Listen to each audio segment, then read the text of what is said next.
Thank you. You have 2 minutes, ma'am. Okay, first of all, I'd like to speak on public comment number 3 and 4. Public comment, when will you start development? Now, this city didn't start working on homelessness when you won on the ballot, that 888 voting that we had and that passed. We've been dealing with homelessness since 2015, really. I mean, as far as all these meetings, and you haven't done anything. So I'd like to know, when are you going to start? Now, item 3, the city is moving too slowly on this too. Affordable housing being built. When will you start making this housing available? Now here it says on number 3 that you want to facilitate the production of permanent supportive housing.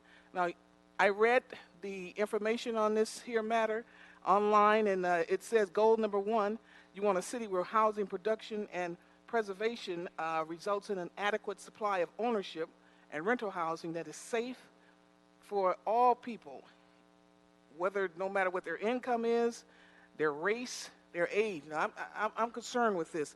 That means that illegal aliens can get in. You didn't say anything about citizenship. My concern is, well, again, my name is Patricia McAllister, and I'm a teacher and an advocate to remove these 4 million illegal aliens out of Section 8 and affordable housing. So every time I see you building something or talking about an ordinance to get more housing, you make sure you classify that illegal aliens can get in there. You don't say anything about citizenship. And until we address that, we're going to have more and more Americans on the street. So we're just wasting our time. HHH is a waste of time.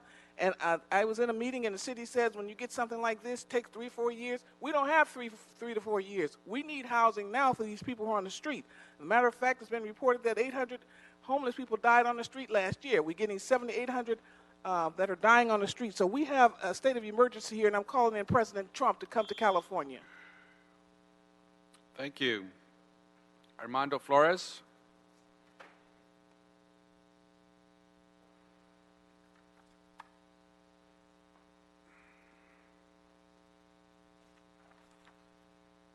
One second. You signed up to speak on 2 items? I signed up for item 3 and item 4. Okay. Armando Flores.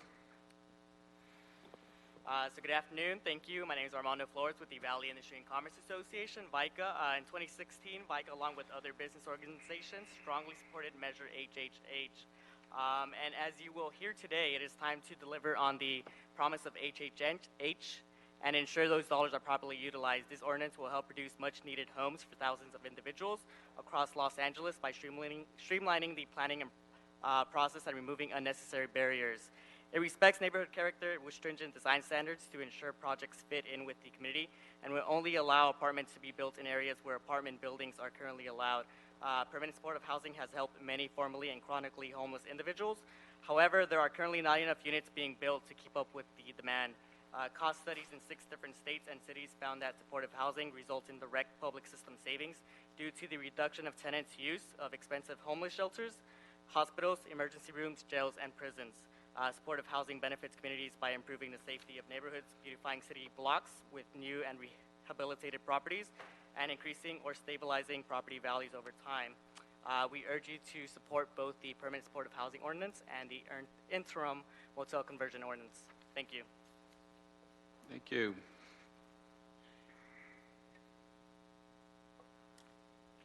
Isha Jones.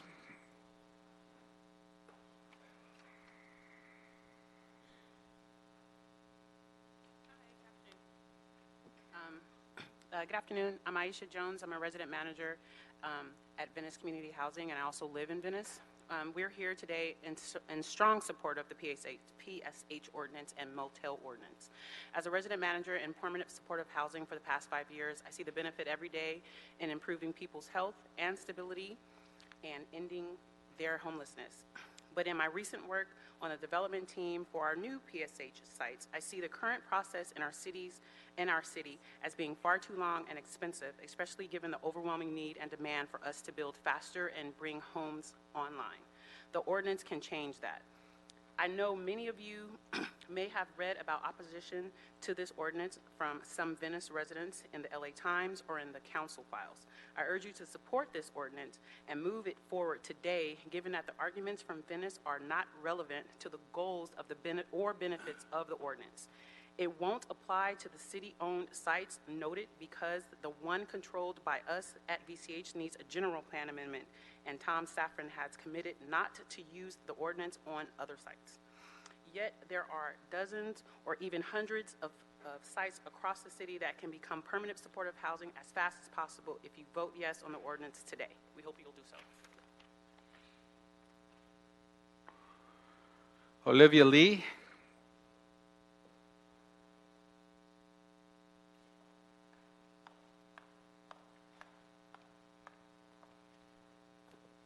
Good afternoon. My name is Olivia Lee with the Los Angeles Area Chamber of Commerce. I'm here to speak in support of the Permanent Supportive Housing Ordinance and the Interim Motel Conversion Ordinance.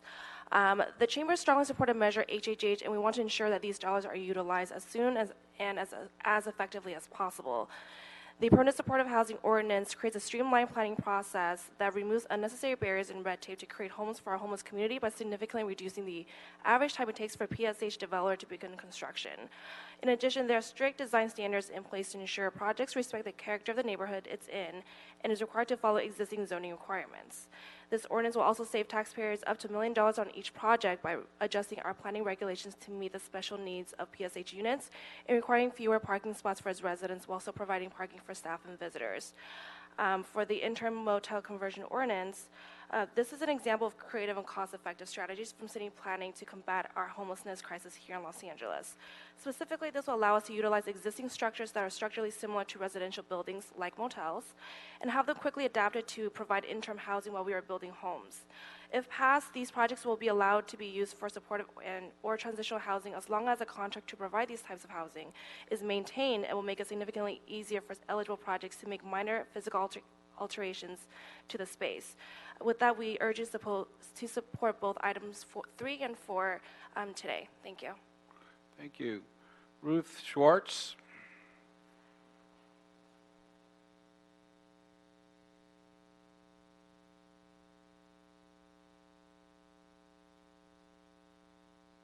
Good afternoon. Ruth Schwartz for Shelter Partnership.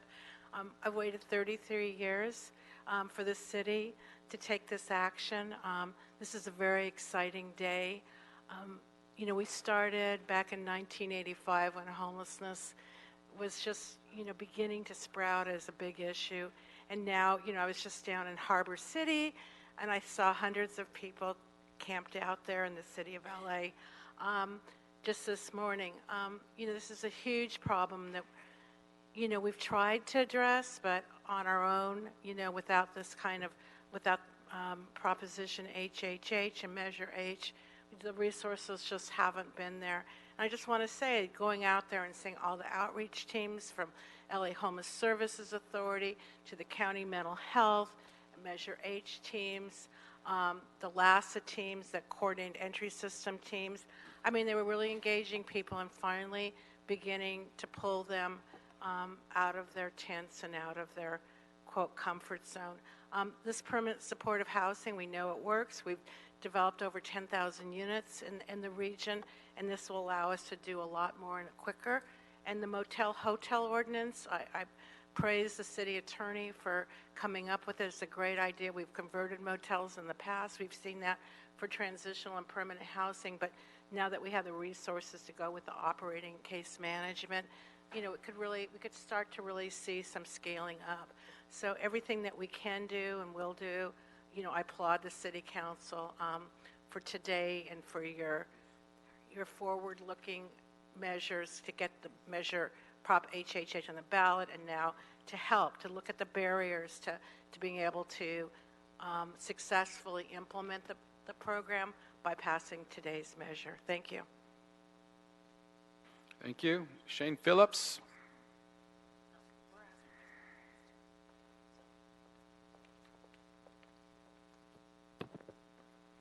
Good afternoon. I'm Shane Phillips with Central City Association. We're also here to speak in support of both the Permanent Supportive Housing Ordinance and the Interim Motel Conversion Ordinance. since other people here are talking about the general issues, I think everyone here is pretty familiar with the ordinances. I just want to talk about parking specifically. We think it's really critical that we maintain no parking requirements for permanent supportive housing because we know from long years of experience that these spaces are consistently underutilized and a waste of resources. We need to spend every dollar we can on housing people first, not cars, and especially not empty parking spaces. Similarly with the interim motel conversion ordinance, we believe this builds on some of the same ideas that made the adaptive reuse ordinance very successful. The most important element of that ordinance was that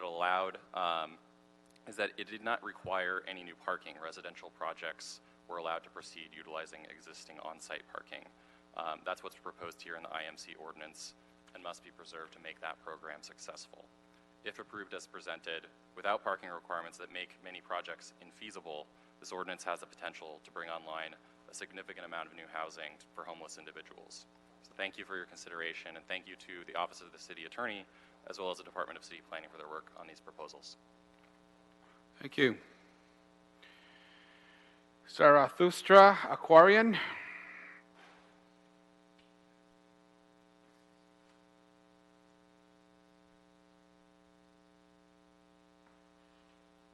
I wish to speak on the third one, and I didn't know how to use the new kiosk sign-up thing, so I signed up for 3 by mistake. Would you prefer I come back and talk then, or shall I just do it now?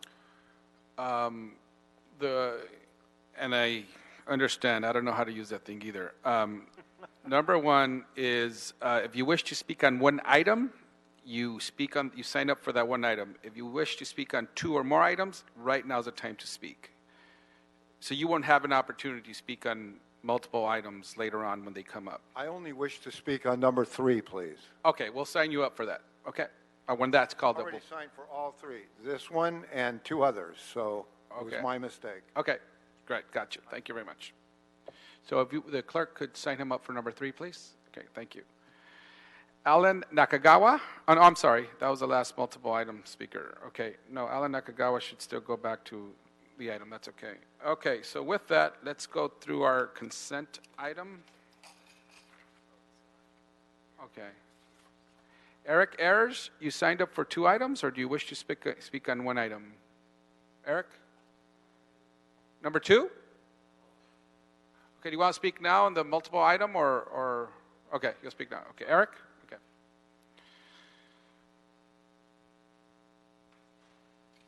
Good afternoon, council members. My name is Eric Adas. I'm here with the Los Angeles Community Action Network to join the chorus of other folks here to speak in support of the interim motel conversion ordinance and the permanent supportive housing ordinance. Really nothing more to add to what others have said, but just to reiterate, following up on sort of a watershed moment a couple of years ago with the passing of Triple H, this is a critical tool that will save the city money, that will allow us to build more units faster and really start seeing the results of what voters wanted when they passed Triple H overwhelmingly a couple of years ago. So again, just here to support the interim motel conversion ordinance and the permanent supportive housing ordinance, and urging you all to move both of those forward today. Thank you.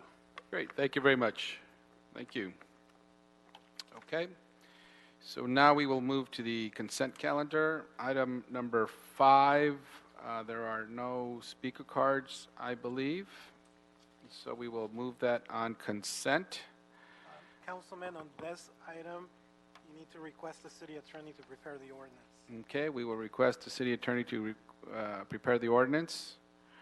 Item number 6, we will also approve on consent.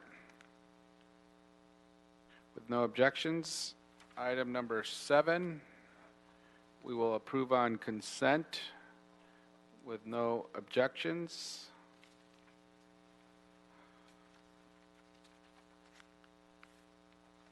That was item 7, correct? Item 7, approve on consent with no objections. Item number 9, I do believe we have 2 comment cards, so we will take those up now. This item was on the agenda, on the consent calendar. Now we will take them up. We'll take Krista Klein and Andy Lehman.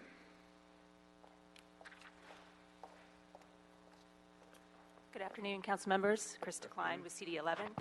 Councilmember Bonin supports the designation of this property as historic cultural monument. The Potter's been an icon in the Venice community for over 100 years, and we'd like to see it continue to reflect the history and the character of Venice Beach. Thanks so much. Thank you. Andy Lehman. Good afternoon. My name is Andy Lehman. I'm the owner of Venice, the Potter at Venice Beach. This is a 106-year-old original hotel apartments on the boardwalk. As close as I can tell, we are the last remaining in Los Angeles County, and I've spent the last 32 years restoring this beautiful old building, and that's the reason I've even got a lot of the remaining lobby, which was mahogany, in a garage where one of my tenants had torn out. So I really look forward to continuing with this restoration work, and I think it's something that the city of Los Angeles, and I know I'm very proud of. So I ask for your approval. Thank you. Great. Thank you. On item 9, we will move to approve. Any objections? Seeing none, so ordered. Okay, moving on to item 10.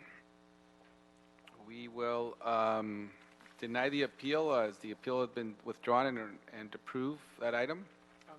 And also, Councilman, to uphold the action of the Board of Building and Safety Commissioners and uphold the CEQA. We will incorporate that into the motion. Thank you, Mr. Mejia. I wonder where I'll be without you. Thank you. Item number 11. So we will approve item number, deny the appeal. Uphold the underlying action. There's two different appeals, Councilman. Yeah. A and B. There are two lots next to each other. So We will incorporate your deny suggestions. it and uphold the underlying action and adopt the CEQA. Okay. Any objections? See no objections, so ordered. Item number 11. Same. Deny the appeal. Yeah, that was the one I was referencing. 11. Okay. All right. Thank you very much. We will deny the appeal and incorporate Mr. Mejia's suggested language. So ordered on number 11. Okay. Item number 1, a report from the Director of Planning, Mr. Vince Bertoni. Thank you, Chair Weezer and members of the committee. Just a real brief director's report. We're in the process of updating our fees regarding transportation improvements in the west side of Los Angeles, and it's something that's been going on for many years now, and it's really to allow us to, when development projects come in, to charge fees that would not just go to roadway improvements to improve for cars, but to improve our network for other things in addition to cars such as bicycles and pedestrians and bus. And so we will be, we've gone through extensive public hearings regarding that. I think this process has been going on for about 10 years. We will be bringing that to our City Planning Commission next month. So after it goes to the City Planning Commission, you'll be hearing that item later this year. That concludes my report, and I'm happy to answer any questions. Thank you. Any questions for our Planning Director? Seeing none. Okay, we are receive and file item number 1. Item number 2. If you could call that to order, please, Mr. Mejia. Sure. Item 2, Councilman, this is a communication from the mayor relative to the appointment of Lisa Gold to the Central Area Planning Commission. Thank you. Ms. Gold here. Welcome. And thank you for your service, and thank you for agreeing to serve on the Central Area Planning Commission. Anything you'd like to share with the committee? Hi, my name is Alyssa Gold. I am a labor relations representative for the California School Employees Association. I previously worked as an attorney specializing in land use and real estate, and have served for the last year and a half on the Planning and Land Use Committee of the Mid-City West Community Council. I'm just somebody who cares deeply about my neighborhood, cares deeply about my city, and I look forward for the opportunity to serve my city in any way I can. Great, thank you. Any questions or comments for Ms. Gold? No? Well, thank you. We look forward to your service. It's a very active and busy area planning commission, and your contributions there will certainly impact the quality of life for residents in the area. And thank you, and we look forward to your determinations. We take them seriously here in terms of what the area planning commissions determine. So thank you. Thank you. Any objections to moving this forward to full council? No objections, so ordered. Thank you. Thank you very much. Item number 8, if we could call that to order, please. Councilman, item 8 is a Cultural Heritage Commission report relative to the inclusion of the Jones Brother Company building located in CD 14 as a historic cultural monument. Good afternoon, Chairman Weezar and members of the committee. Lambert Giesinger with the Office of Historic Resources. The recommendation from the Cultural Heritage Commission is to declare the property an historic cultural monument, finding that the Johann Brothers Company building embodies the distinguishing characteristics of an architectural type specimen, valuable for a period, style, and method of construction as an excellent example of an early 20th century industrial building.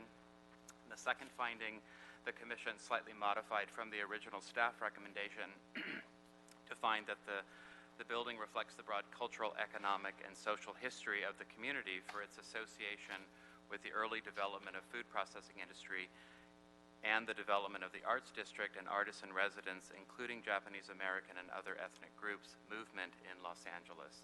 So that is the recommendation currently from the Cultural Heritage Commission. Great, thank you for summarizing the staff report, and we appreciate it. My office has heard a lot of public testimony about this item, and a lot of additional information was brought to our attention with respect to the history of this building and the area.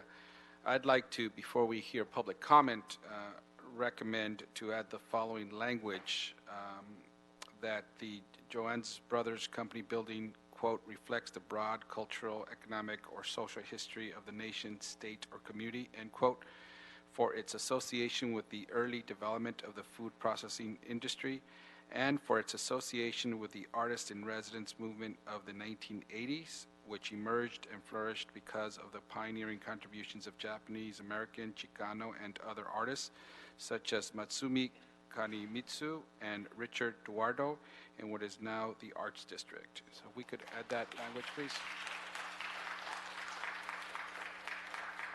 And now we will go to public comment. So first up, the one moment, please. Well, the applicant rep, if we could call you up first. Teresa Grimes, are you here?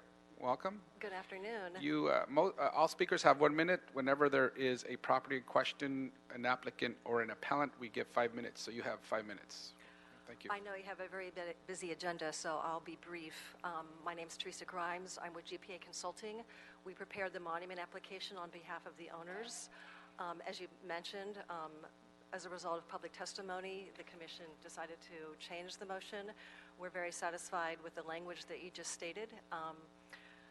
So I encourage the other council people to vote in favor. If you have any questions, I'm happy to answer them. The owners are also here to answer questions if you have any. Thank you. Great. Thank you. Okay, so Jonathan Gerald, Kimi Maru, David Monkawa. Welcome. Thank you, member. Thank you, Councilmember Weezar. Council members, my name is Jonathan Gerald. I'm the Secretary of the Los Angeles Downtown Arts District Space, a 501c3 Arts District nonprofit. I would like to support the amended language. I just want to say that I think it's a shame that we're losing not only these artists in the community, but we're losing a space where there have been exhibitions and events over the last 30 years, and the quality of the community as a true creative community has been significantly eroded by the gentrification of the last 10 years. And we see that continuing, and we hope that we can seek other efforts to try to preserve that culture, which has given so much to the city and to the region and to the world. Thank you. Great. Thank you very much. Kimi Maru.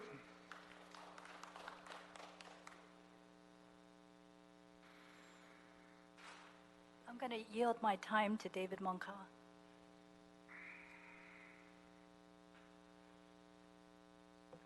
Oh, thank you, Kimi.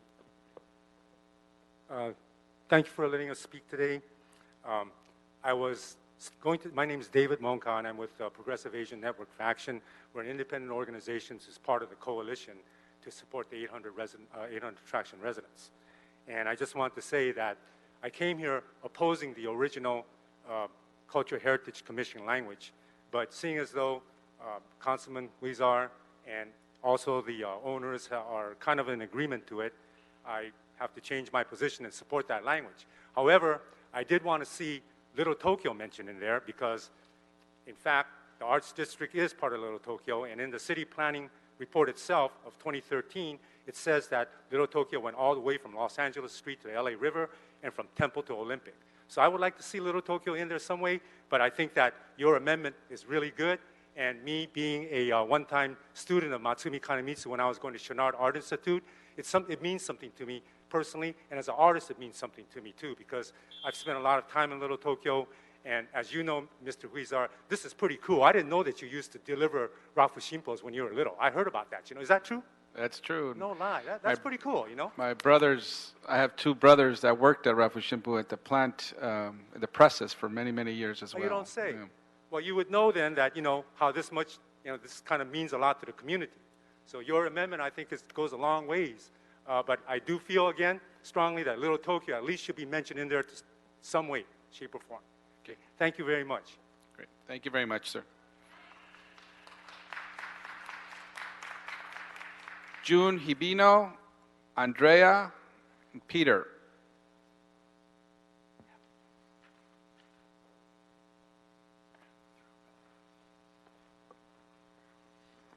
Hello, my name is Andrea. I'm an artivist activist in support of 800 Traction, and I am in agreement with David Mankawa.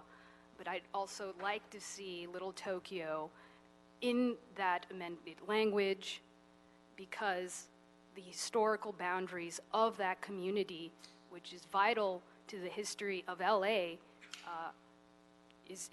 should be represented. It should not be whitewashed out. The history of this country, is about taking over people's history and removing them. What kind of a city would we be if we didn't represent that? So please include that little bit in accordance with everything that we've put forward to you and that you have approved. So please respect what we want. That's all we're asking. Thank you. Great. Thank you. June Hibino.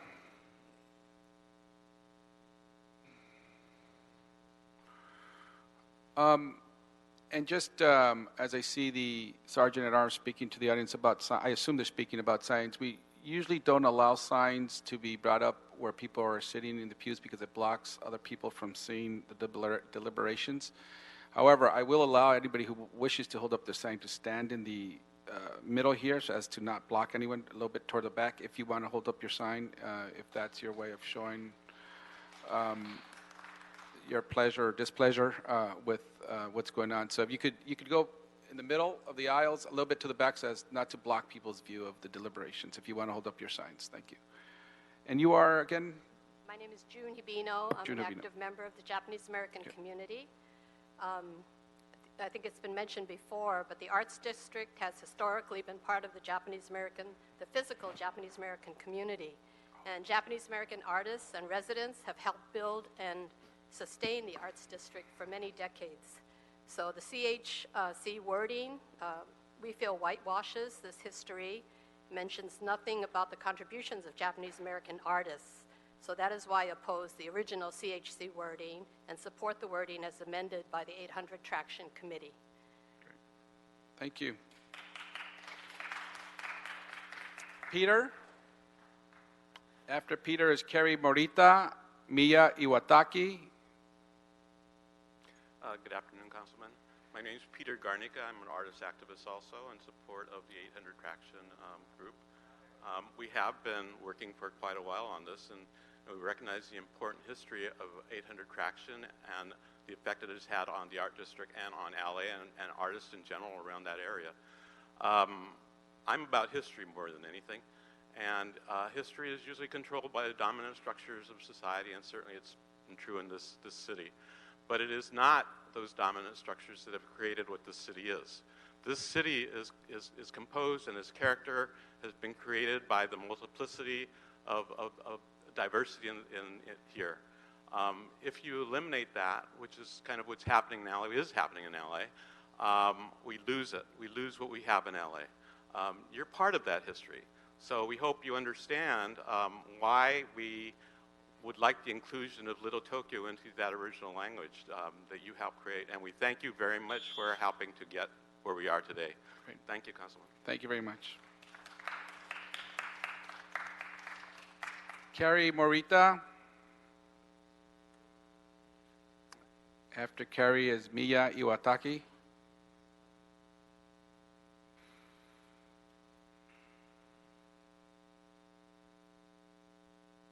As a Japanese American, I was opposed to the language of the recommended wording by the CHC, which did not include this important part of the history of Little Tokyo. I am glad that the wording has been changed because evicting the Japanese American artists and residents was the first mistake. Please do not add to that mistake. I want to see the contributions of Japanese American artists and residents respected and acknowledged and corrected, and most importantly, we must include Little Tokyo in that wording. Thank you.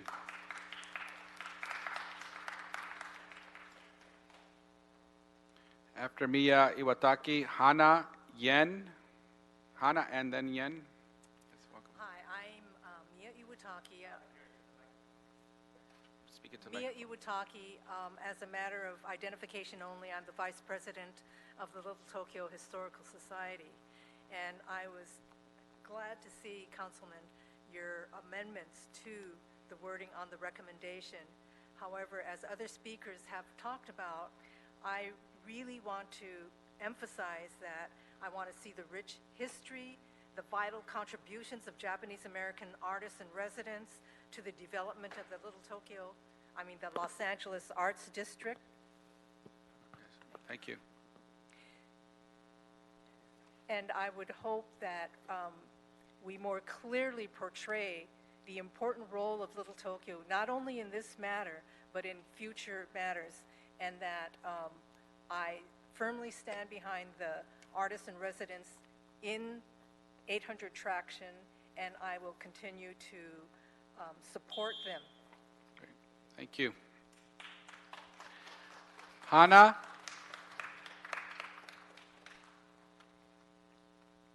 I'd like to cede my time to Taiji. Thank you for your consideration. Okay, thank you.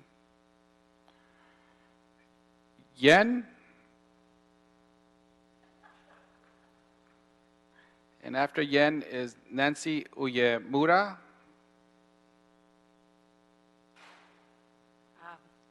I'd like to cede my time also to Taiji Miyagawa. Nancy Uyemura.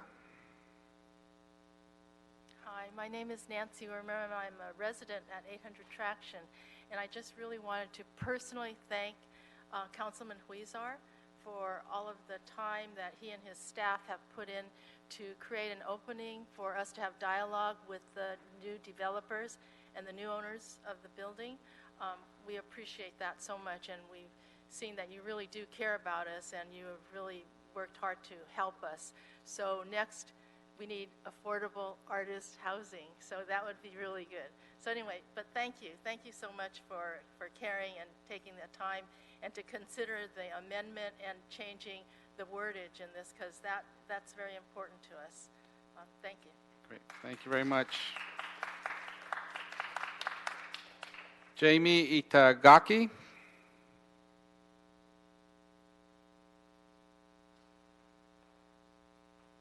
Hello, I'm a resident at 800 Traction, and I'd like to give my time up to Taiji as well, Taiji Miyagawa. Okay. Mark Masaoka. After Mark is Kathy Masaoka.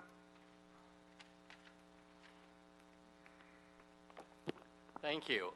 I'm Mark Masaoka. I used to live in Little Tokyo in the 1970s. I also worked for a Japanese-American plumbing company that had a number of accounts in that area. I would just like to second the comments made by others in supporting the proposed language, But I would also specifically suggest that you include language that describes the arts district that overlapped with Little Tokyo, because I think that represents the industrial area that had a number of Japanese food preparation companies there, and I think that would include the interests that we had in mind. Thank you. Thank you. Kathy Masaoka, and then Richard Katsuda.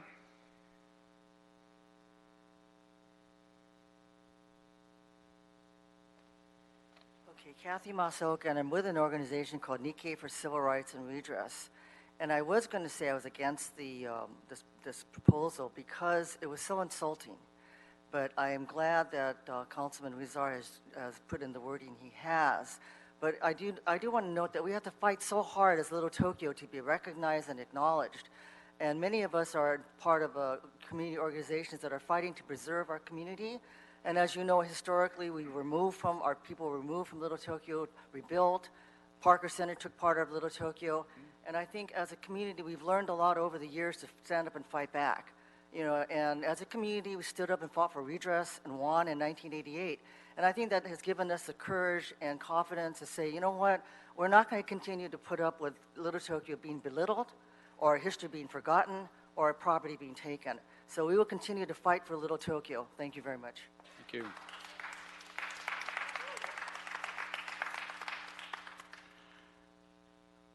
Welcome. Hi, I'm Richard Katsuda, and I also am a member of Nikkei for Civil Rights and Redress. And I want to echo what Kathy Masaoka just said. In addition, I just wanted to say that I'm also a proud Japanese American and a retired teacher. And as such, I believe it's very important for all of us to gain from and to enrich one's life by learning from the history of one's culture, of our city, of our nation, and all the contributions that people in the past have made to it and people are currently making. So I think it's really important to highlight and celebrate cultural life today and in the past so that we can really learn from that history and make sure that everyone's lives are enriched. Thank you. Thank you very much. Taiji Miyagawa.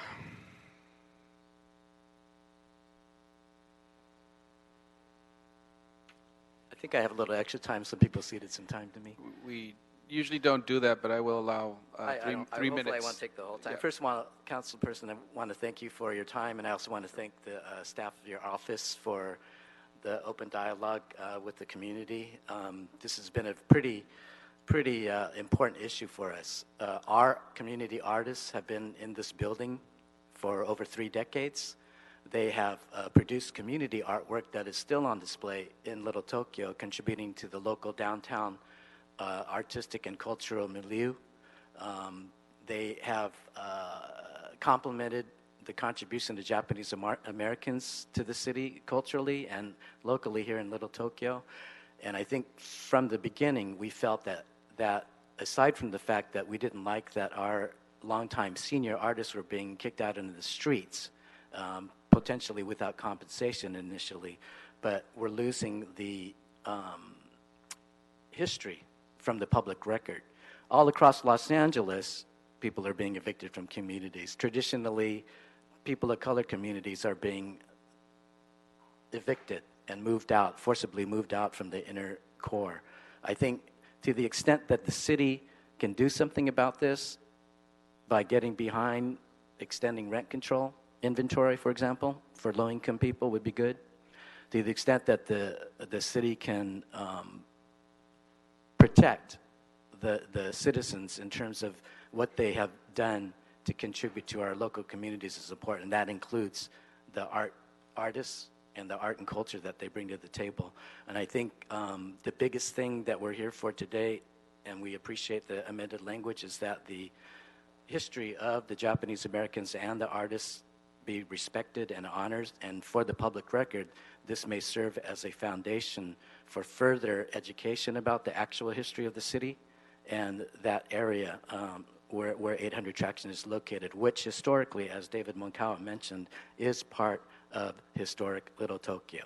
That is not to the denial of its designation as the Arts District in 1990, but historical fact is historical fact, and that's why people here are asking that Little Tokyo be included in the language. Thank you. Okay, great. Thank you very much. Carla Berijikian, Aaron Aguilar, Patty Naganos.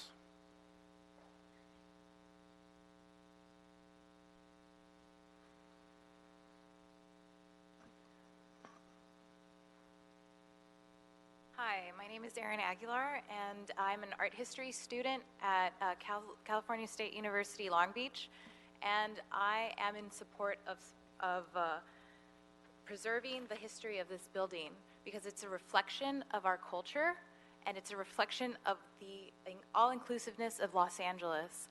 And if we deny that to give to companies for profit, we're denying ourselves our history and other cultures to come in and feel welcome and included in a community that's so diverse. Thank you. Thank you. Patty Nagano. It says here Naganos. I think it's Nagano, right? Alan Nakagawa. My name is Patty Nagano, not Naganos. I'd like to thank you for the amended language, and I would like to take this moment to thank the other supporters who already spoke before me, and I appreciate and agree with much of what was said before. I also want to take the moment to thank the artists who are being evicted and tell them how much I admire their strength. And I do want to add that as a resident of Little Tokyo, I would like to say that we really need to have that Little Tokyo included in the amendment. Thank you. Great. Thank you.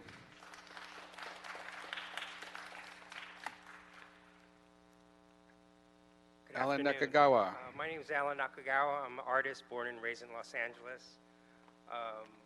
The artists of 800 Traction are an important part of my mentoring process when I was in school, along with a lot of other artists who went to Otis, Cal Arts, Cal State LA, and we used to hang out there with the artists, and we learned a lot.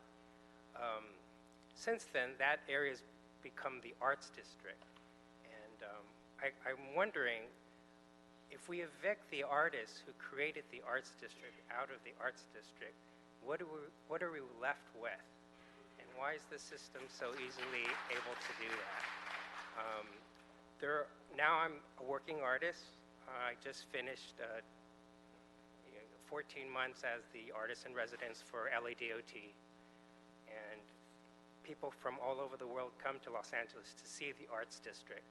And I don't know what they're going to be seeing. So I just wanted to end with that. Thank you. Thank you. Rosalind Sagara. Our final speaker. Good afternoon, members of the Plum Committee. My name is Rosalind Sagara. I'm here on behalf of the Los Angeles Conservancy to voice our support for the designation of 800 Traction as a historic cultural monument. From its beginnings as a food processing facility to its more recent history as an artist in residence space, this building encompasses important layered histories of Los Angeles. We support current efforts of community members to ensure the record reflects the building's more recent history as it relates to the early development of the Arts District, as well as the contributions of Japanese Americans and other artists to Los Angeles history.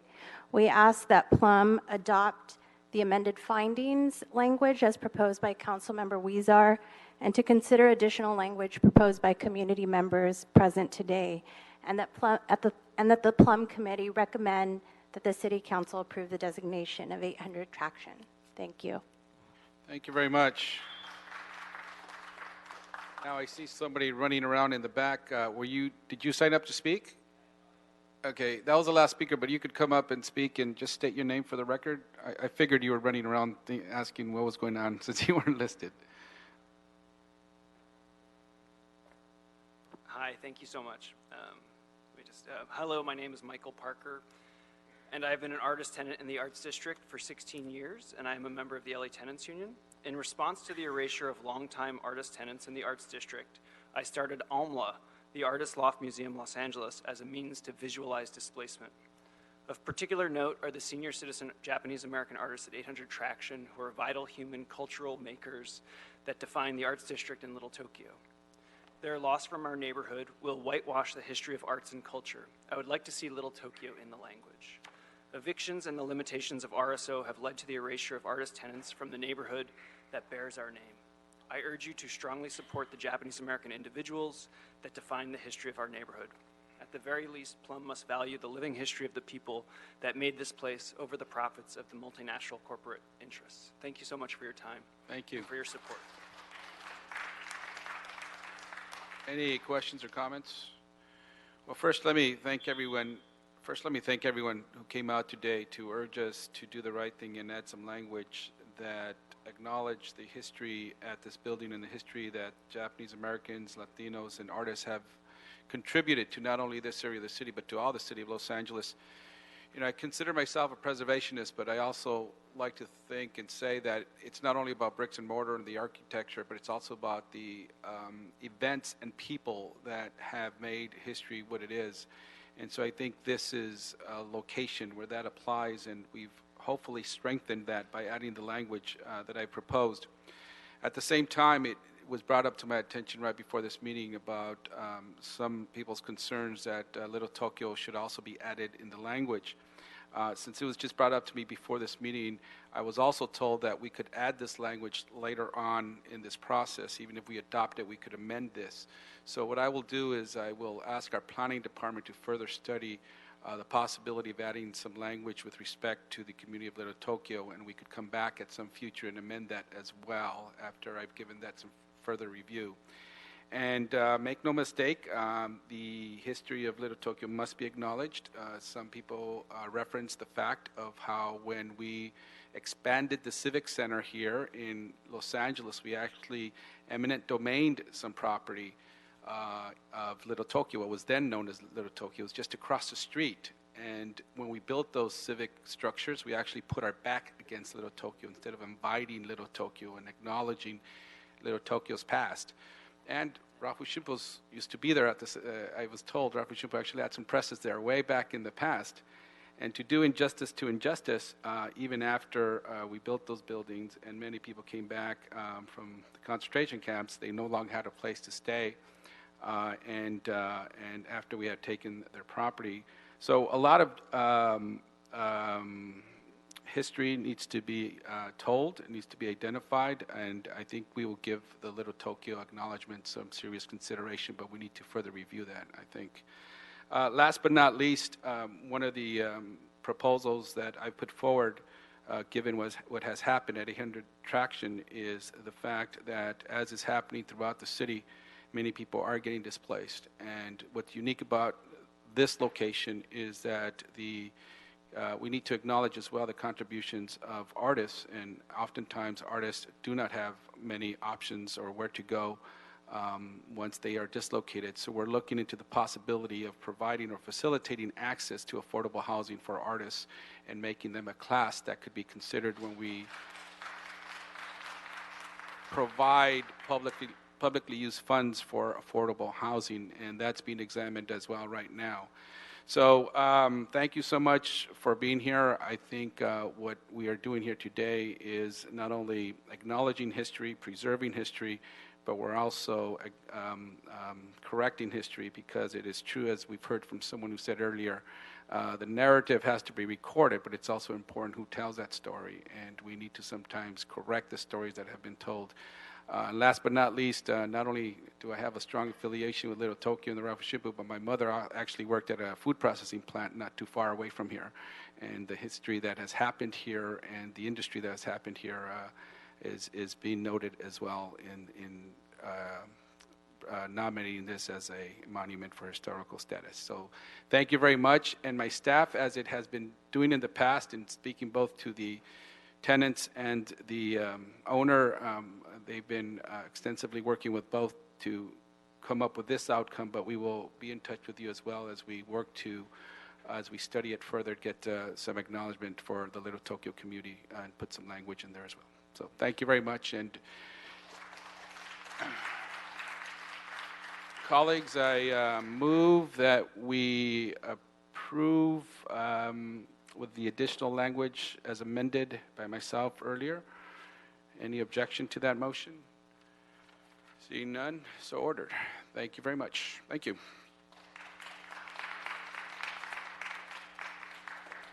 Next item, Mr. Mejia. Next item, Councilman, is item 3. This is a CPC recommended proposed ordinance relative to regulating facilities in the city, and it's known as the permanent supportive housing. Okay, is staff here to present on this item, please?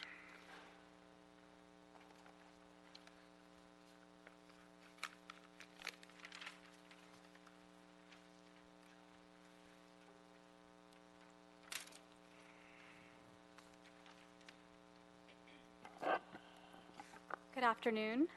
Arthi Varma with the Planning Department. I'm going to introduce Callie Hardy, who will be presenting an overview, short overview of the ordinance, the Permanent Supportive Housing Ordinance. This is a proposed ordinance to facilitate the production of supportive housing units in line with our city's comprehensive homelessness strategy. Give to Callie. Thank you and good afternoon. My name is Callie Hardy with the Department of City Planning. So the city's comprehensive homeless strategy has set a pretty ambitious path forward to help expand the city's supply of permanent supportive housing. And to help meet the current need for supportive housing, the comprehensive homeless strategy identified a goal of creating at least 1,000 units of supportive housing per year over the next 10 years. And over the past kind of recent years, the city has been averaging a production rate of only about 300 units per year.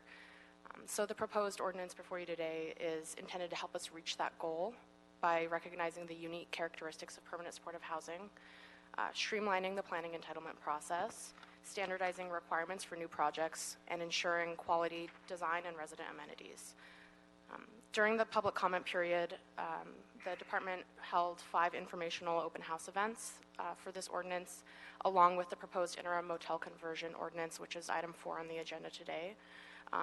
And in addition to those open house events, there were 2 public hearings held on September 25th and 28th. And during the process of developing the draft ordinance, we also conducted nearly a dozen site visits, did some research on prior projects, and consulted with permanent supportive housing experts in the field in order to help us better understand some of the common barriers that are facing permanent supportive housing projects today. As part of that process, we found that PSH projects have often found the need to seek discretionary review, in part because the existing zoning regulations that we have today do not recognize the ways that these projects are unique.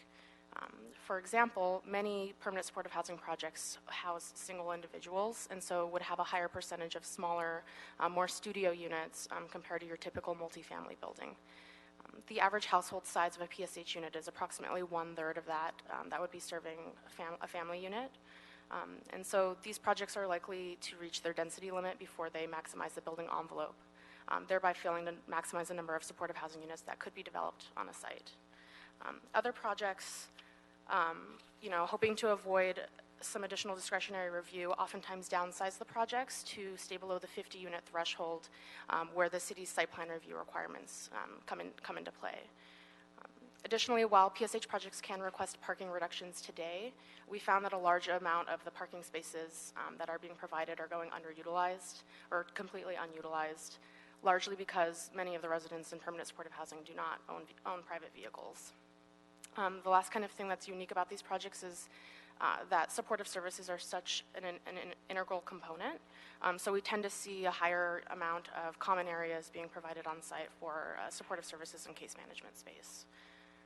So to be eligible for the provisions of the proposed ordinance, projects would have to adhere to a set of standardized requirements that are intended to align largely with the requirements that are in place through Measure HHH.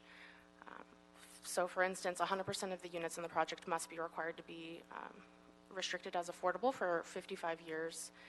And then at least 50% of those units must be PSH units, so restricted to persons with lower incomes who are homeless or chronically homeless. Projects would also be required to demonstrate that they're providing supportive services, and they must also be located in a zone that allows multifamily residential use. So that's our RD 1.5 or less restrictive zones. Projects that meet all of those requirements would be granted a certain set of exceptions from applicable zoning regulations, and then sort of all other regulations would apply, including if they were required to go through sort of an overlay review through a specific plan. So one, given the smaller average size of that permanent supportive housing unit, the ordinance would basically take away the restrictions on the number of allowable units on a property, with the exception of projects located in the RD 1.5 zone, where the density increase would be limited to 500 square feet of lot area per dwelling unit. Parking standards would also be modified under this ordinance to require zero parking requirements for those PSH units. A new standard would also be added for the on-site staff at a ratio of 1 per 20, one space for every 20 units, recognizing that there are more people kind of coming and going to the site. And then the parking requirements for those other affordable units in the project would be consistent with the parking reductions that are available today through AB 744, essentially half a space per unit if they're near a major transit stop. The ordinance also proposes a site plan review threshold that is more sensitive to the use and surrounding context, and so would propose increasing that to 120 units citywide, and then 200 units if the project's located in the greater downtown housing incentive area or in a planned regional center. And then in addition to those sort of modifications, PSH projects would also be able to select up to 5 identified and defined incentives from a menu that's very similar to our existing state density bonus program. To sort of further ensure that we're really truly getting high quality projects that are serving both the needs of the residents as well as fitting well into the community, there's a series of ministerial performance standards that are included as part of the ordinance that would regulate things like project location, the types of resident amenities that are provided, the amount of supportive services, in addition to design standards and construction standards. There's also a transitional height requirement in place to help protect adjacent single-family and duplex zones from sort of out-of-scale height. And then the last kind of thing that this is doing is to be consistent with the city's existing policies to use city-owned land for permanent supportive housing. It would also amend the public facilities zone to help streamline the process for those zones to be used for basically joint public-private permanent supportive housing projects. So projects that are qualifying and meeting all of the requirements as well as the performance standards would be eligible for a streamlined approval process. This would be a ministerial administrative clearance process. And in addition, projects would also be required to post a public notice as part of that application, posting notice on the project site, notifying adjacent property owners as well as the city council office in the area. So just before I close and open for questions, just want to mention that the ordinance was heard by the Homelessness and Poverty Committee last month on January 17th, at which time the committee directed the department to give some additional sort of consideration to the design standards that are proposed. And so we've prepared a report, which you should have in front of you, that suggests some possible amendments to tighten up some of those design standards related to building massing and facade transparency, as well as screening of mechanical equipment. And so we're happy to answer any questions on that as well. And with that, that's all I have for today. Thank you. We have public comment, but I'll go to questions or comments from committee members. Anybody have any? Mr. Blumenfield? Great, thank you. First off, thank you for bringing this forward. This is so critical. To some folks, this may seem ministerial or just zoning goes out of in and out of one ear for a lot of constituents, but this is really, in my view, this is what the voters wanted. This is what we have to do in order to make progress on combating homelessness, to make this possible. So I'm thrilled that you're bringing this forward. This is the backbone to our strategy to get more housing, which is wonderful, and the supportive services are a key part of that. Having said all that, I have a couple of questions, but I wanted to start out by letting you know how 100% on board with this, and I want to move forward. Can you tell me a little bit about how the supportive services component will work, and how it's going to be, how we're going to be able to track and enforce the supportive services that are part of it? Sure. So there's really two things that the planning department is looking at on the supportive services side. The first is when they come in and submit that application, we're going to be looking for basically them to show proof that they have a contract with a public agency that's providing funding for those services, with the idea that it's really that funding agency that is kind of best equipped to really evaluate the level and type and appropriateness of the services that are being proposed for the particular project. And then planning staff will also be looking for a certain amount of physical space to be provided on site. And in terms of case management office, as well as more generic supportive services space, actually on the plans. We do have someone from HSID here who might be able to help with kind of questions in terms of the ongoing monitoring of the services and what they're doing on that end. But that's kind of what the planning department would be looking at as part of this. Okay, and I would certainly be interested in hearing that answer, because I want to make sure I'm assuring my constituents that that's a big part of this.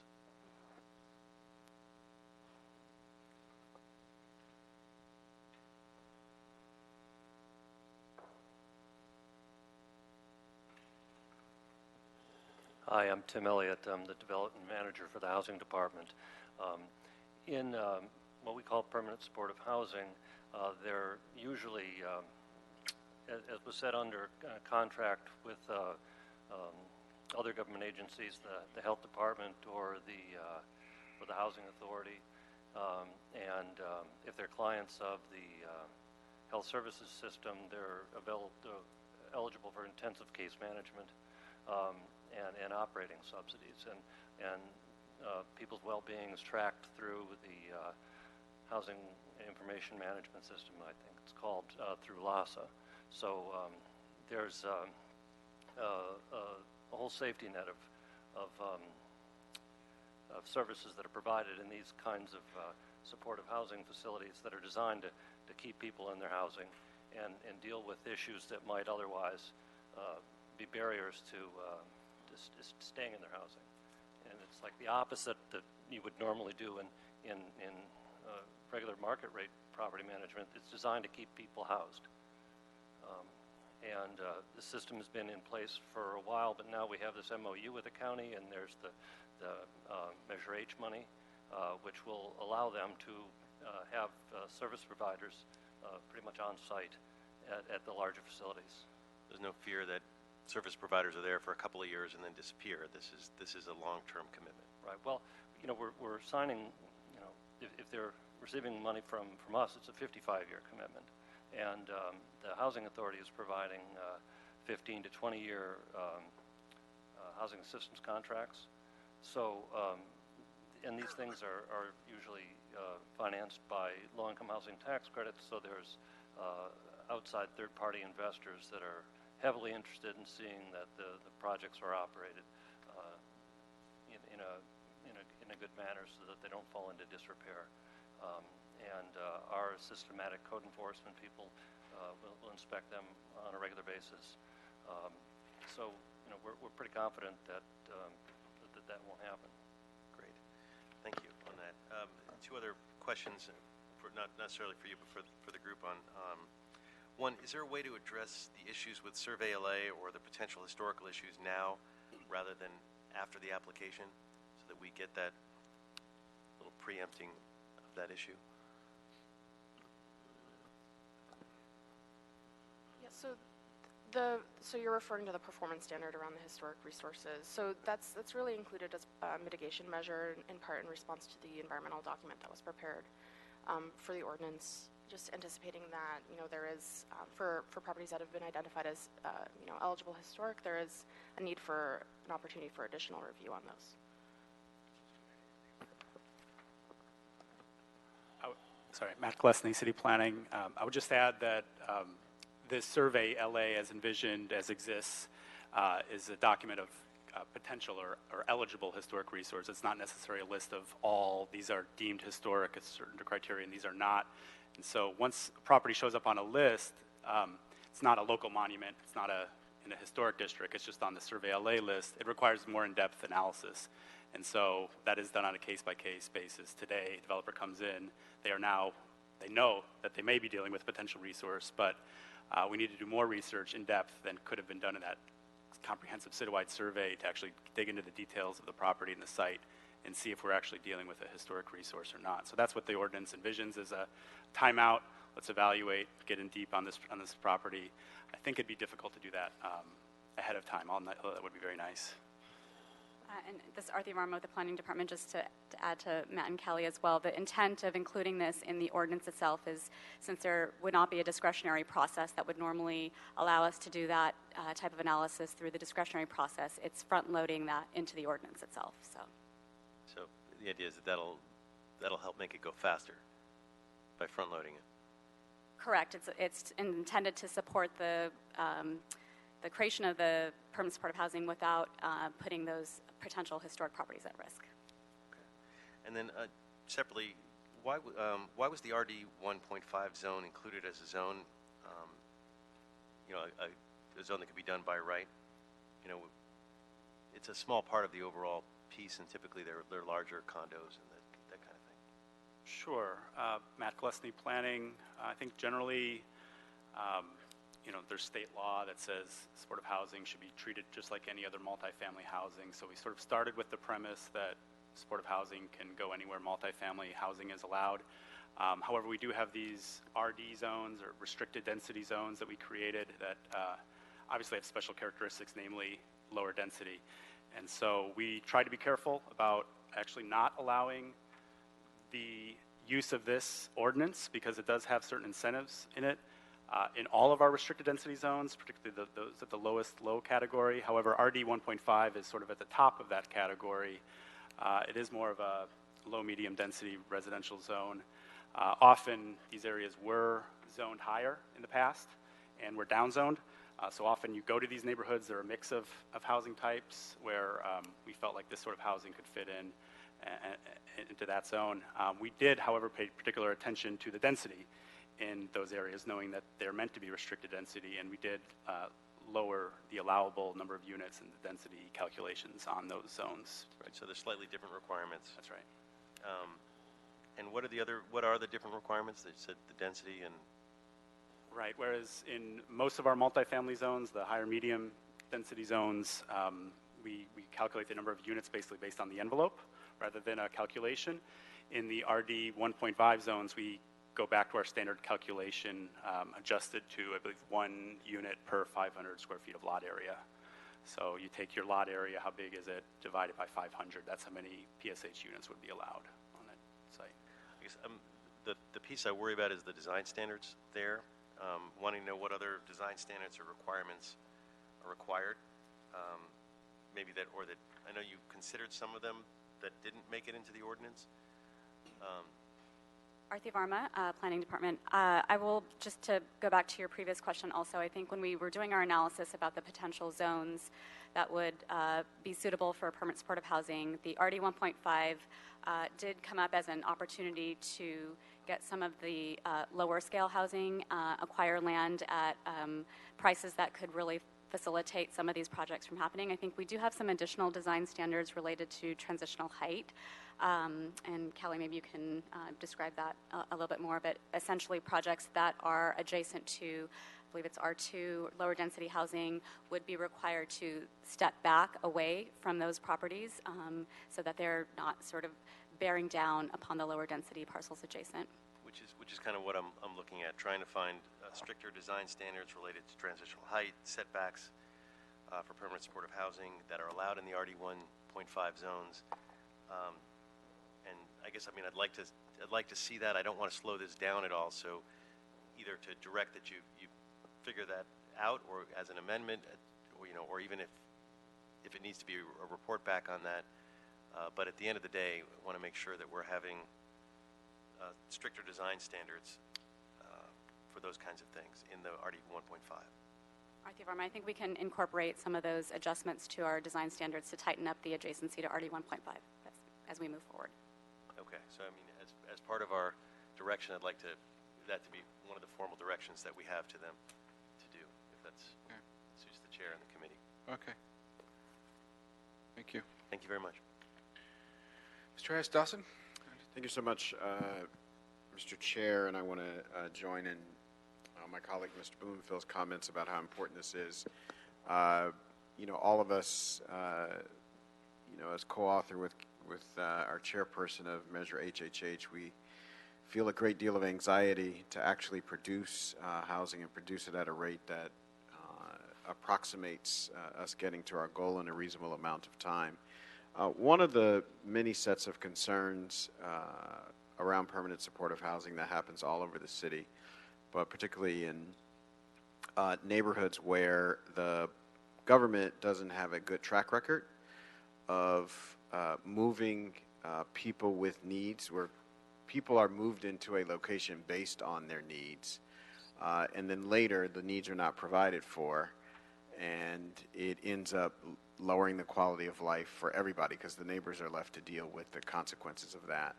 I'm wondering, just as a matter of your opinion, of your expertise, what is our ability to manage and mandate ongoing services, the quality and intensity of services at these facilities that would avail themselves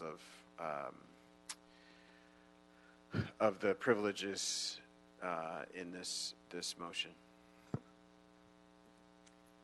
Arthi Varma, to just clarify your question, to mandate services that go above and beyond what's in the contract, or are you looking at to get more detail on those services provided? Right. So, for example, it's, you know, it is that there has to be a social service provider, right? Is my reading of the contract. It doesn't say they could be there 1 hour a day or 30 minutes a day. They could not be there at all. There could be office space for them, but that doesn't mean that a person's going to be in the office space. So, you know, my question comes from sort of real life experience. There are housing facilities in my district right now where everybody knows that the people in them need services, and maybe a social worker visits once every 2 weeks. And the neighbors are left to deal with the problems. And to make the point more pointedly, this happens with our foster care system, and I know the county is the provider of a lot of the services for homelessness. Teen boys are moved into an apartment building, they're given a key, and the social worker shows up 2 weeks later. And oh my gosh, teenage boys get into trouble during that time period. Imagine, right? And once they're in, the neighbors can't call the county and say, hey, we need someone here every day, or we need someone here when school lets out, or we need someone here on weekend nights. You're just kind of stuck, left holding the bag. And I'm just wondering, do we have the tools to foresee that and have remedies for it? I would say those the requirements for the length of time that service providers are present on this site would be something that would be part of the contract. I think that the intent of the ordinance is to ensure that there are actual supportive services provided. So I might turn to Housing Department to talk about the typical contract, what it looks like if there are requirements around hours of operation, and there is required to be a manager on site with these units, so that's certainly part of the requirements, and I can maybe turn to Housing to provide some more details on the operations. The typical HHH or home funded agreement that we would have for supportive housing specifies minimum full-time equivalent staff, case management staff that are available on site in addition to the property manager, and there is a service plan that's reviewed and approved, and our county partners weigh in on that as well, in terms of what are the appropriate services for the residents, and how many staff ratio will they need over time? It's like, as you say, the transition age youth probably need the highest level of supervision, but over time, folks, if they've not been on the streets as long, it's been off the streets longer, probably need less case management. So, we defer to the service partners, but our loan agreements have enforcement mechanisms in there so that we could ensure that they have the proper services, just like we do with the property managers. We could force a change in property management at a place, and we could force the change in service providers in developments when things weren't going right. So I'm understanding you to say that the way we might have leverage and some predictability around that is through the loan mechanism, the HHH loan mechanism. Right. It's pretty much in understood that these two will go together, and they will need operating support from the housing authority or one of the county agencies, and so there's a lot of eyes on these places. Okay. No, I appreciate that, and I appreciate your answers. I would love to see as much as we can possibly get that neighborhood councils, council offices have the ability not just to make an agreement from the outset, but also to adjust that agreement as the development becomes a part of a neighborhood, because it's so essential that we don't place people who have already undergone trauma in a situation where they're going to get blamed for the decline in quality of life in a neighborhood when we know in advance that they probably need very, very specific services. And as you said, what they need in the beginning of the development might not be what they need 5 years in, which might not be what they need 10 years in. So there needs to be ability for neighborhoods to make adjustments based on that. Well, that's why we give the service providers flexibility to meet the needs of the clients, and don't try to be too prescriptive, because we're not the experts. Thank you. Any other questions, comments from committee members? I will now go to public comment. Okay. Emily Ulleda Cantrim. And then after is Herbert Quintana and Alex Vysotsky. Welcome. Hello. I'm Emily Cantrim. I'm with Mid-City West Community Council, and we voted unanimously to support this ordinance for permanent supportive housing. Los Angeles is experiencing a crisis in the number of our fellow Angelenos suffering from homelessness, and while the problem is regional as well as local, the City of Los Angeles needs to do all it can to help those suffering homelessness to access services and shelters in the short term, as well as find ways to transition them to becoming housed in the long term. Permanent supportive housing has been proven to be a crucial and extremely effective step in housing those suffering from homelessness. And as such, the City of Los Angeles should do what it can to help more permanent supportive housing units be built. The proposed permanent supportive housing ordinance would make it easier and less expensive to build while respecting our existing zoning, land use, and built environment.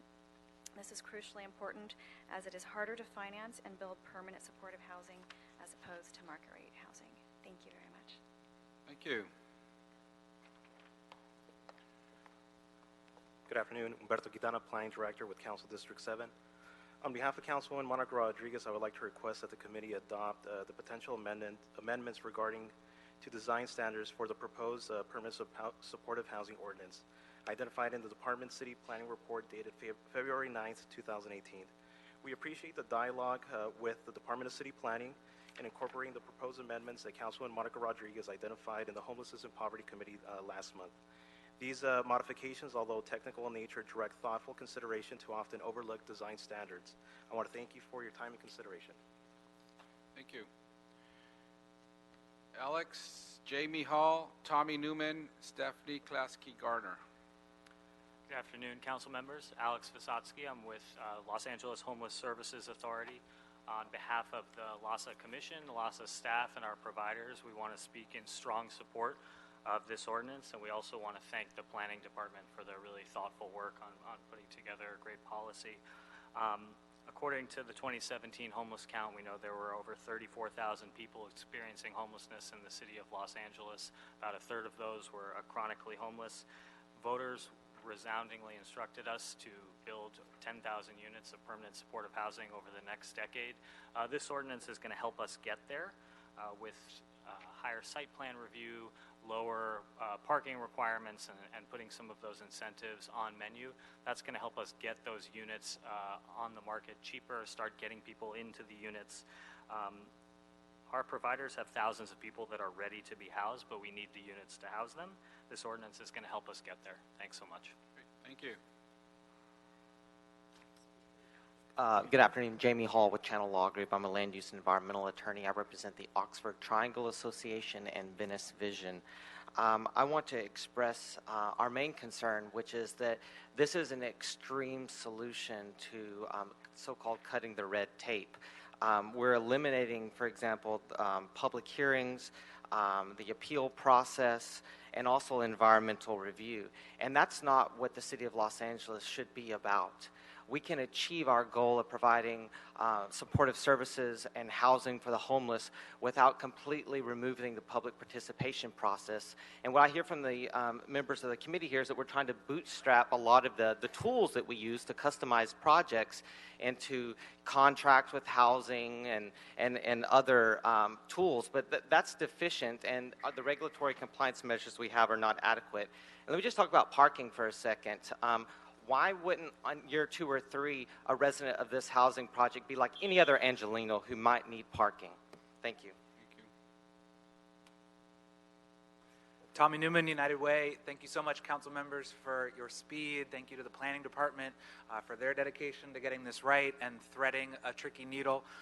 We think that this ordinance is common sense. We think that there's nothing extreme about this ordinance at all. This ordinance carefully balances the need to build these buildings more quickly, to reduce the costs associated with these buildings and stretch our tax dollars further, while still respecting community input, neighborhood input, and so we think that this ordinance has done an exceptional job at that. In the case of a 60-unit building, for example, we think this ordinance would save nearly $1 million in parking costs, land holding costs, consulting fees. Those are HHH tax dollars that we can stretch further to build more buildings. At CPC, over 100 people spoke, 75% in support. Homelessness and poverty, 40 people spoke, 0 in opposition. This is not actually controversial, and we encourage you to move it forward today. Thank you.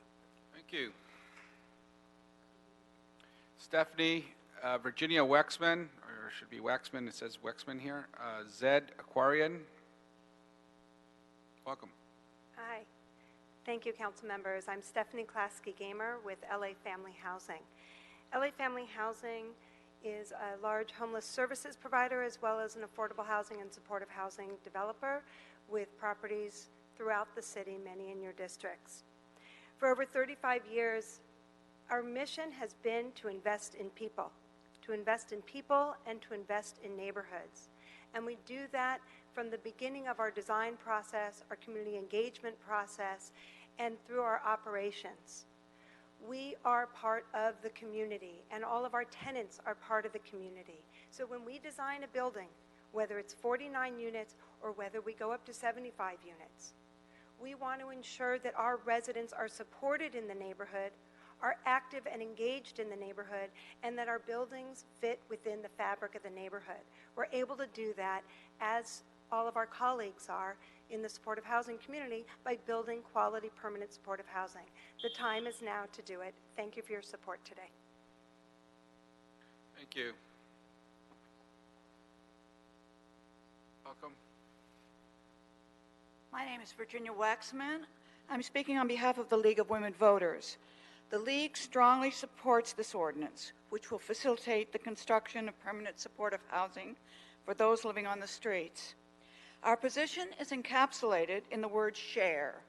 By share, we mean that these kinds of projects benefit neighborhoods because they are S, safe, H, humane, A, attractive, R, responsible, and E, economical. To help communities understand the advantages this kind of housing offers, the League has produced and distributed a reader-friendly booklet entitled Yes in My LA. You can download it at yesinmyla.org. We also make speakers available to facilitate community-based discussions on this issue. And I have copies of this booklet if anyone wants it. Thank you. Thank you. Zed, Rachel Kassenbrook, Jerry Jones, Jason Miles. Hi, everybody. I am so privileged to be able to talk to you all now. My name is Zarathustra Aquarian. My nickname is Zed, and I've been a resident in permanent supportive housing since 2004. I served in the Army before becoming homeless in the 80s and 90s. My search and achieving Section 8 took 8 years before receiving my apartment at Venice Community Housing. During my time there, I've received much support that has saved my life. Venice Community Housing has supported me to overcome addiction, depression, traumatic brain injury, and PTSD. I was lifted up from my homeless mentality to a mentality of safety and wellness. Because of the personalized care, support, respect, and love I receive from the staff at Venice Community Housing, I'm able to have a safe place to read, do my art, and work on my computer. I have a place to call home. Please support the permanent supportive housing and accelerate and not wait for any more time for everyone who has experienced what I have that has the same chance I had. Thank you, sir, and thank you for your service to our country. Hi, good afternoon. My name is Rachel Kassenbrook, and I'm here from the Downtown Women's Center. I'm here to show our strong support for this ordinance. Permanent supportive housing is an urgently needed resource for tens of thousands of homeless Angelenos, more than a third of whom are women. A recent survey of women experiencing homelessness in Skid Row found that more than 90% had experienced some form of physical or sexual violence, many on a regular basis. That's 90%. The longer these women are forced to spend their nights in shelters and on the streets of our city, the longer these horrific conditions will continue for them. This ordinance will remove unnecessary barriers and reduce the time and costs it takes to develop the housing these women and that this city so desperately needs. We all made history by passing Prop HHH. Now let's make sure we can proactively build the housing that we've promised. Thank you so much for your leadership on this issue. Thank you. I am Jerry Jones. I'm with the Provider Alliance to End Homelessness. It's a coalition of 57 organizations in LA County that range from the missions in Skid Row to builders of supportive housing to organizations that serve young people who are on the streets, survivors of domestic violence, all of whom have signed a letter that you should have a copy of here today in support of the PSH ordinance. So this is a point of strong consensus within the homeless service sector, and we urge its adoption. Thank you. Thank you. We have Jason Miles, Amy Anderson, Frank Romero, Austin Sire. Hi, Jason Miles. I'm attending in permanent supportive housing. 4 years before I received keys to my home, I began an intensive search for housing. I was chronically homeless, depressed, traumatized, trying to maintain relationships, my health, employment. The permanent supporting housing ordinance would have made it possible a year and a half sooner for me to have a home. Please support the permanent supporting housing ordinance so people can come home sooner. It's detrimental. People endure a lot when they're chronically homeless. Talent get wasted. Life is just deteriorating. People need a safe environment. They need a place to be able to regenerate and recuperate, man. And please support it. Please. Thank you. Welcome. Amy Anderson, Executive Director of Path Ventures. I urge the committee to recommend approval of the Permanent Supportive Housing Ordinance. And I thank you for your vision and commitment for even considering such a proposal this afternoon. As a supportive housing developer, I am confident that this ordinance will have a meaningful and beneficial impact on the level of production of supportive housing. Right now, supportive housing developers take on incredible amounts of risks as we pursue each one of our projects. And the streamlined process, the sensitive streamlined process that's defined in this ordinance will help us to reduce our risk, to start off on new projects, and to create more homes for people who are presently living on the street. Thank you. Great. Thank you.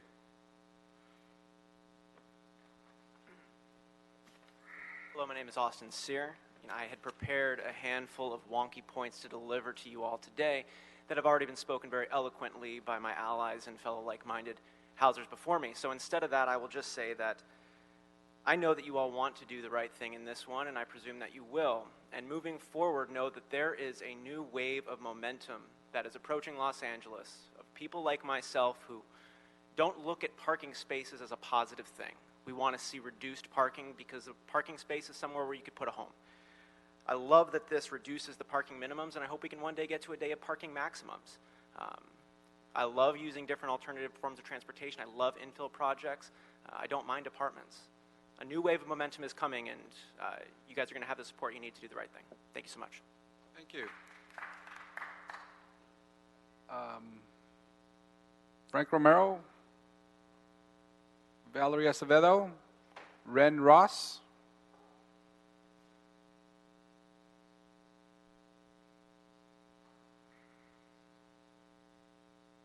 Those are our final speakers. Good afternoon. Good afternoon. My name is Valerie Acevedo, and I'm the policy coordinator at the Southern California Association of Nonprofit Housing.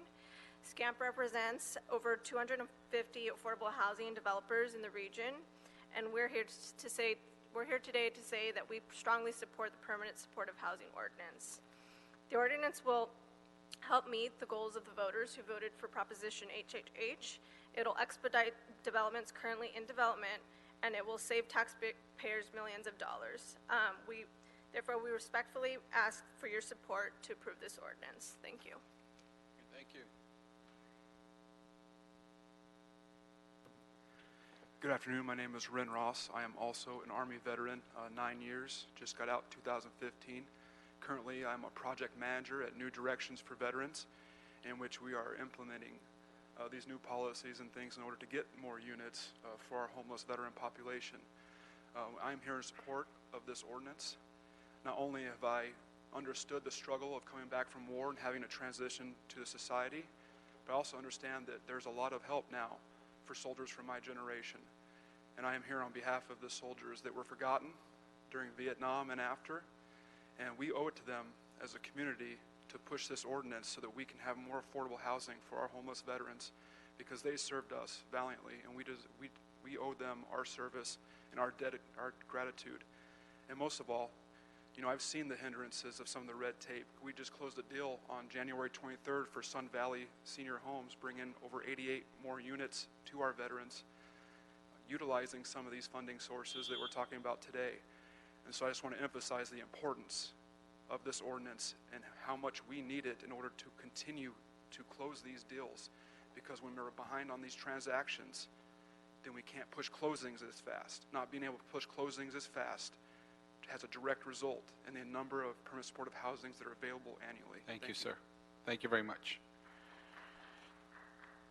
Thank you very much. And that concludes public comment. And colleagues and public, last Friday was the second year anniversary of the Council's adoption of the Comprehensive Homeless Strategy that came out of the work of the Homeless and Poverty Committee, where Mr. Harris Dawson, Mr. Price, and myself all served on to develop that strategy. And today, it's a continuation of the implementation of that strategy. We've had a lot of successes along the way, including the first and foremost item that we wanted to implement was to provide a funding source for the funding of more permanent supportive housing, and we did that with Measure HHH. And today would allow us to continue to expedite those processes, allow people to more quickly build permanent supportive housing and also do it at a lower cost. We are concerned with the high cost of providing units, not only for homeless individuals, or people experiencing homelessness, but also affordable housing. But we should continue to find ways that we could make this more cost effective. Now, when we build permanent supportive housing, we want to build it in such a way, as I've heard from the experts, that it is a typical home or residence that we would provide to any other individuals, that we do not cut corners. Here, some would say that cutting down on parking will do that, but in fact, there's a new and innovative way of thinking as we move forward, that we do not necessarily require all the parking that we're doing right now for our units. So I think this policy today is not only helping us implement permanent supportive housing in a more cost-effective manner, but it's also leading the way, and I think in new planning directions that hopefully the city can go in. This has been proposed by the planning department. I want to thank them as well for their creativity and all the work they put into this, and also pushing this and urging all of us to move quicker on this. Will allow us to cut down on the number of units for site plan review, reduce the zoning requirements. It would provide some building incentives, better performance standards, and also help us with the public facility zone, which is sometimes detrimental to helping these projects move forward. So thank you to everyone who brought us to this point. We would like to move forward with some urgency, and I just want to ask our city attorney, we don't have an ordinance yet. We need to, today's action will request the city attorney to develop that ordinance. And so just if you could outline for us in terms of process, should we move forward today, what is that process? Terry Kaufman, city attorney. You'd instruct the city attorney to, there is a draft. So you'd just instruct the city attorney to review for form and legality and then bring it back. But at this time, you'd want to include any instructions to amendments that you want to make. I know there were two that were mentioned today. So if you want to include those in your action, then that would be the instruction. Sounds good. So let's do this. Any other questions or comments? No? So I'll move that we approve and instruct the city attorney to prepare the final ordinance as amended by the Planning Department report of February 9th. I would also like to request a report back as raised on those issues raised by Mr. Blumenfield to provide any options that fit within the current scope of the proposal. So the report back's not the instruction to include that. It's just a report back. It's a report back, yes. Okay. Thank you. And this question always boggles everybody's minds. How quickly can we have that back? Terry Kaufman, City Attorney's Office. We know it's important, and we'll turn it around as quickly as possible. Okay, great. Thank you very much. Thank you. So any objection to that motion? Just a question. For the things that we talked about, the stricter design standards around the RD 1.5, is there a way that can be included? I don't want to slow anything down, but is there a way that could be included, or at least as an option included, so that it doesn't have to go back and forth again? We could include that, right? It's not detrimental to the overall policy, correct? It actually helps it. Okay. Well, can we have somebody from? If we include that, what is the impact? Arthi Varma, Planning. That's correct. We could include those changes within the scope of the existing ordinances and work with City Attorney on the language. Okay. We'll include that and then have a report back on the other issues raised by Mr. Blumenfield. Okay. We'll include that as an amendment. Great. Thank you. Any other objections? Seeing none, so ordered. Thank you very much. Next item, Mr. Mejia. Next item, Councilman, this is an ordinance, a proposed ordinance, again recommended by the Planning Commission relative to the conversion of hotels and motels for supportive housing in the city. Okay. Do we have staff to report on this item, please?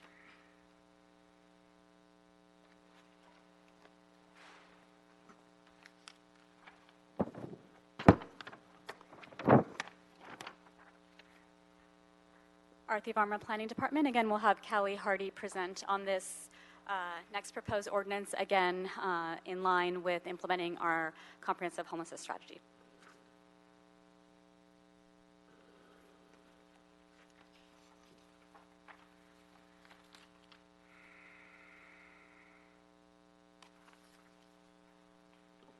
So good afternoon again, Callie Hardy with the Department of City Planning, presenting on the proposed interim motel conversion ordinance.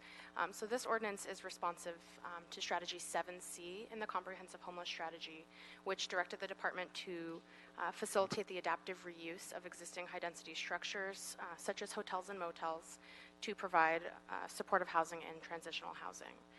Based on examples of some motel conversion projects that have already been completed in the city, we would expect that the typical structure for these conversion projects would involve a partnership between the property owner, a nonprofit supportive housing provider, and a local public agency, for example, the County Department of Health Services that would be providing the funding. So in this structure, we would be expecting there to be a contract between all of those parties, and sort of the ongoing property management and supportive services would be overseen by the nonprofit provider. So the proposed ordinance was drafted to help address some of the potential barriers that may arise. When converting a motel to supportive housing, the project would be required to conform both to the building codes as well as the underlying zoning. Oftentimes, due to their age, motels and hotels are not in conformance with the current zoning regulations, and so this change of use, including maybe adding in new kitchens to the units, could trigger additional complications, such as maybe inadequate parking being provided on site or an increase beyond the allowable density. There have also been some questions about how the conversions would relate to the rent stabilization ordinance as well as other city codes. So the ordinance would create a new ministerial public benefit process for qualifying projects. And through this process, regardless of the underlying zoning, projects would be allowed to be used for supportive and or transitional housing without needing coming in for an additional planning entitlement. Once that contract expires with the service provider, the buildings would be required to revert back to their previous legal use or any other use that would be allowed by the current zoning. In order to qualify, projects would need to be a legally existing hotel, motel, or other transient residential structure. And importantly, all units within that structure must be converted to the supportive housing or transitional housing use. So you would not be operating a motel in conjunction with this. The project would also be required to demonstrate that that contract is in place, as well as the associated supportive services and rental assistance. And that contract, again, must be with a local public agency.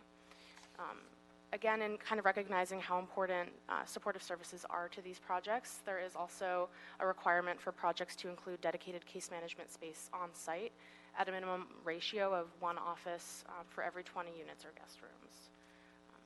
Projects approved under the new ordinance would be eligible to further make some minor physical alterations to the interior of the existing structure, for example, by adding kitchenettes to the units or converting additional or existing floor area to supportive service and case management areas.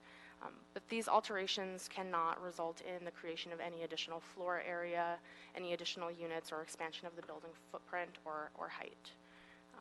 Lastly, the ordinance also clarifies how the residential hotel and rent stabilization ordinance provisions apply, but does not substantively change existing policy.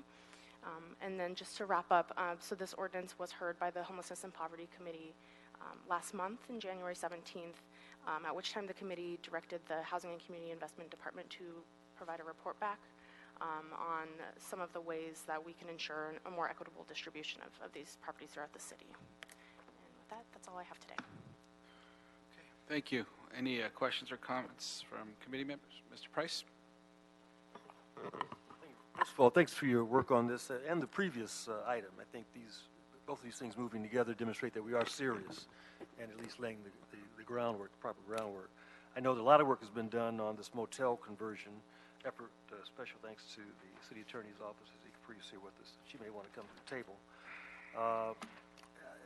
I'm just kind of curious. I know that if the CUP has been revoked, those motels are not eligible. Okay? Obviously, they're good standing, they're eligible.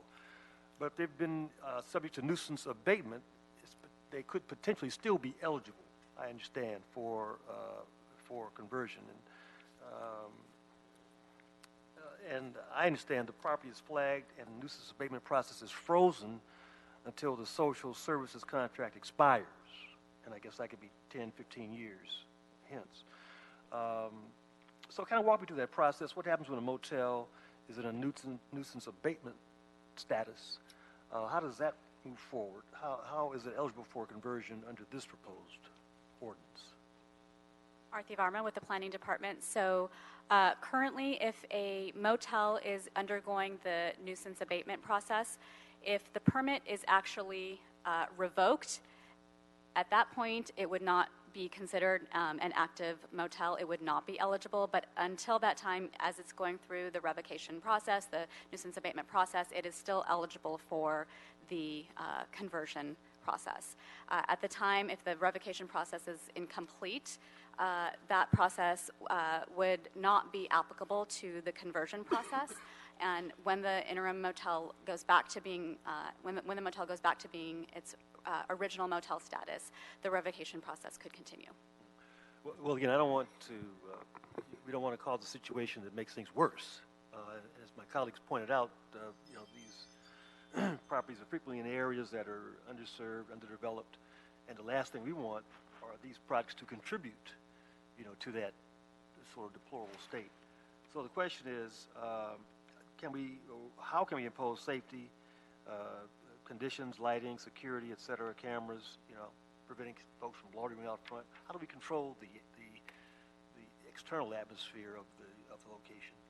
Arthi Varma, we do have some existing performance standards in the ordinance related to lighting, and we could bolster some of those standards to include security lighting and cameras in external areas. We could also, to address some of the nuisance litter issues, we could require enclosures for the trash and recycling facilities. Those are two standards that we could work with the city attorney if directed to include in the ordinance. Yeah, I think we should be very aggressive on those because it does set a tone, and it demonstrates to the surrounding community, I think, that we're serious and that we're mindful. I also like the thought Councilwoman Martinez has made several suggestions, but one I think we should pursue, and that is requiring some kind of approval from the council office in the process. And I guess separately with that, creating a unit to actually monitor this process. How will HCID, for example, proactively monitor the expiration of any contracts and enforce the ordinance requirements? Capri Maddox from the City Attorney's Office. As it relates to the updates after the contracts expire, correct. We have spoken with Brilliant Corners, which is a service provider with LA County that will be the service provider for the motel conversions, and they will provide notice to Building and Safety, Planning Department, and HCID. So when the contract expires, they will provide a notification. And again, what kind of monitoring is there, during the process, during the time these conversion is in operation? Arthi Varma, Planning Department. That is one of the bullet points on Ms. Martinez's letter. We could do a monitoring where we do a report back to the council to give a status update on them at a certain set period of time. Well, again, I like the idea of frequent updates, periodic updates, just to keep the council office informed, and so that we are, able to answer requests and to provide information, because these facilities are going to generate interest, they're going to generate a lot of concern, they're going to generate opposition, and they're going to generate some support, and we want to just do all we can to make sure that it's successful. Councilman, would you like to have the evaluations be done by the Housing Department or Building and Safety or Planning? I'm not sure, I don't care, but I just think that the three organizations should come up with some kind of a plan to make that happen. Yes. Okay. Thank you, Mr. Chairman. Thank you, Mr. Price. Mr. Bloomfield? Great, thank you. Again, I just want to start out by, I think this is a great ordinance and really pushes us forward. It's one of those things that seems ministerial to some, but is going to make a huge difference. And I know the city attorney's been talking about this for a while, and we gave this direction a couple of years ago, and it's nice to see it finally coming forward in this form. It's going to make a big difference, and it's innovative. Have other, has the county or other cities within the county adopted similar language in the past? Taking a similar approach, or are we leading the charge? Arthi Varma with the Planning Department. We haven't, I don't believe the county has adopted similar language to this effect. Capri Maddox with the City Attorney's Office. We do know that the county is in the process of creating motel conversion ordinance language, but they do not have such an ordinance at this time. Great. So we can be the leader in this Yes. area. In my way of thinking, it's going to change also a lot of properties that have been problematic into a much more productive use and more monitored use, and probably result in a better looking facility as well. So that's all to the positive. One question, I didn't understand why there is a prohibition against additional floor area. I understand it sort of in the big picture, but I'm thinking that we might need sort of a narrowly tailored authorization for services. So if you don't increase the unit count, but you need to have the supportive services there, how are you going to do that without lowering the number of units or doing major construction? Like if you wanted to bring a trailer into the parking lot that's going to house the supportive services or that kind of thing, I would imagine it would require a little bit of additional floor area. How do we accommodate that under the current prohibition of additional floor space? Arthi Varma with the Planning Department. We had been working with a group of service providers and motel owners to sort of vet some of these regulations. Most of what came up was that it could be accommodated within the existing space. So the ordinance is really structured around not adding net new floor area. However, many of actually the majority of the existing motels, there's 382, the majority of them are on C2 zones, commercial zones, which do allow their use. So if those properties have additional floor area that they haven't maxed out on, they can use some of that additional space to construct a small service commercial area. So you don't think that there's additional authorization that would be useful in that regard in terms of, it didn't or seem would to, it affect CEQA documents at all? yeah, it didn't seem to come up as a need when we were vetting these regulations, and the CEQA analysis was premised on really doing a conversion of the existing space. So if we were to add something, would that impact the CEQA documentation? Yes, it would. Okay. Councilmember Capri Maddox again from the City Attorney's Office. In addition to the possible CEQA issues, in the meetings that we had with nearly 100 community members, most of them of whom were motel owners, they did not make a request for additional floor space. But I do understand your intention. But I know that the Brilliant Corner service provider, as well as the motel owners that are interested in this program, believe that they can operate under existing floor space. Okay. Great. I guess we'll cross that bridge if we have to. I was anticipating that as an issue, but you guys have heard directly from them. So, okay. Thank you. That's a good point. Thank you. Mr. Price? Yeah, just one last question. I understand that once the permit has been revoked, that it's ineligible. When a permit has been revoked, a motel permit has been revoked, does that mean it's no longer eligible, or can it come back into the program? They have to be an active motel in order to be eligible for the program. So if their permit has been revoked, that usually happens only after a long period of public hearings to assess what the nuisance issues are. Thank you. Sorry, Matt Glesney, Planning. I might just add that I think the aim of the revocation process is to send a strong signal that there's something seriously wrong and we need to correct before we're going to allow you to open. But the aim is that those matters are eventually corrected and they're able to come back in the fold. And if that happens, then they could come and convert to the different uses. Excuse me. Thank you. Jim Burklow?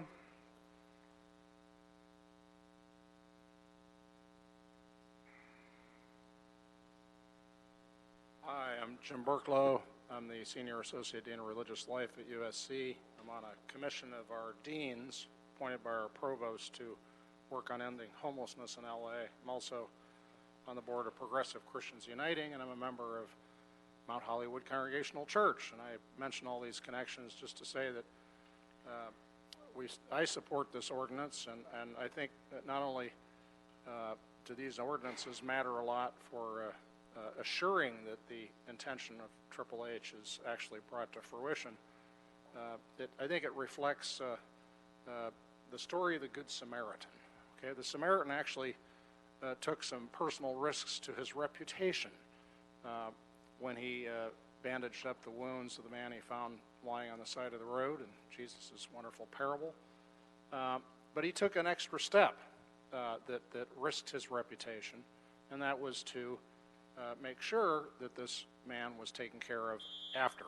And that's what you're going to be required as council members to have personal courage like this in order to make these intentions of our city to end homelessness real.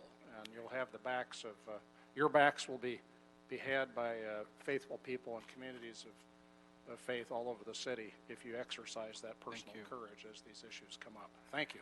Thank you very much. Emily Uyeda Katrim, you spoke already in the previous item, but I understand that you have a community impact statement from the neighborhood council on this. I do. The Mid-City West... 3 minutes with this item, since there's a community impact statement on record. Thank you. Mid-City West Community Council strongly supported adopting this ordinance, the proposed interim motel conversion ordinance. I'll skip down since some of it is similar to earlier wording that I at the last item. These units can be provided through the renovation of existing motel complexes into multi-unit supportive housing structures, a relatively inexpensive and potentially faster and more adaptive manner of providing supportive housing over units, over building de novo units.